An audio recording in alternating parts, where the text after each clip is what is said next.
Hello and welcome. In this video, we're diving into working with JSON in Go. We will be covering encoding and decoding, struct tags, marshaling, and unmarshaling. Let's begin with the basics of JSON in Go. The Encoding JSON package is Go's built-in tool for handling JSON operations. It provides functions to convert between Go data structures and JSON format. The core functions for this conversion are Marshal, which converts Go data to JSON, and Unmarshal, which converts JSON data to Go. Let's explore marshaling. Marshaling involves converting Go data structures into JSON format. Consider the example. We define a person struct with fields name of type string and age of type integer. The JSON Marshal function is then used to convert a person struct with the name Alice and age 30 into a JSON byte array. The function returns a JSON string, name Alice, age 30. Therefore, JSON Marshal converts Go structs, slices, and maps into JSON byte arrays. Now let's explore unmarshaling, converting JSON data into Go data structures. Consider the example. We have a JSON data as a byte array named JSON data, representing a person with the name Bob and age 25. We also declare a variable person of type person. Using the JSON.unmarshal function, we parse the JSON data and store the result in the person variable. After unmarshaling, person.name will be Bob, and person.age will be 25. In summary, JSON.unmarshal parses JSON data and stores the result in a Go variable using a pointer. Struct tags in Go provide a way to add metadata to struct fields. These tags are particularly useful when working with JSON, as they allow you to control how struct fields are encoded into and decoded from JSON. Consider the example. We define a user struct with fields name, email, and age, each associated with a JSON tag using backticks. These tags serve two primary purposes. First, they allow you to define custom field names in JSON output.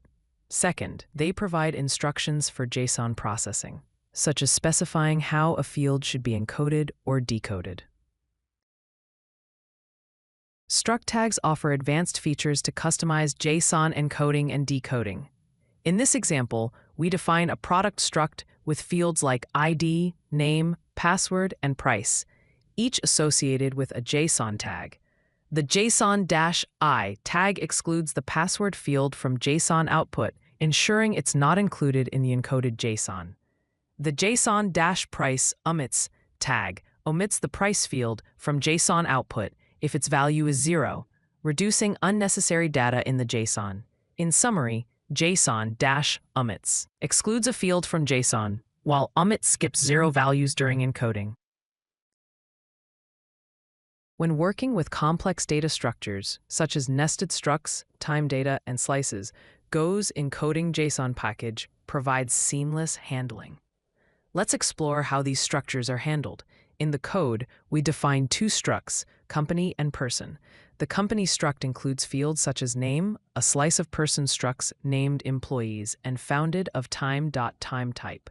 The person struct has fields name and role.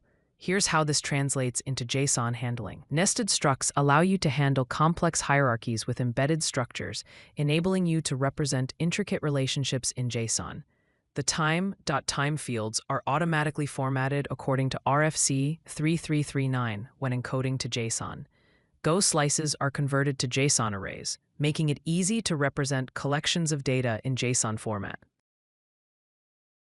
To ensure effective JSON handling in Go, follow these best practices. Always check error returns from Marshal and Unmarshal functions to handle potential issues during encoding and decoding. Utilize struct tags to control JSON field names and behavior, customizing the JSON output as needed. Use pointer types for optional fields and null handling, allowing you to represent nullable values in JSON. Validate data integrity after unmarshaling to ensure the data conforms to your expectations. In summary, master JSON handling with encoding JSON. Use struct tags for control, and handle complex data structures seamlessly. If you like this video, hit that like button and don't forget to subscribe. Visit CodeLucky.com for more such useful content.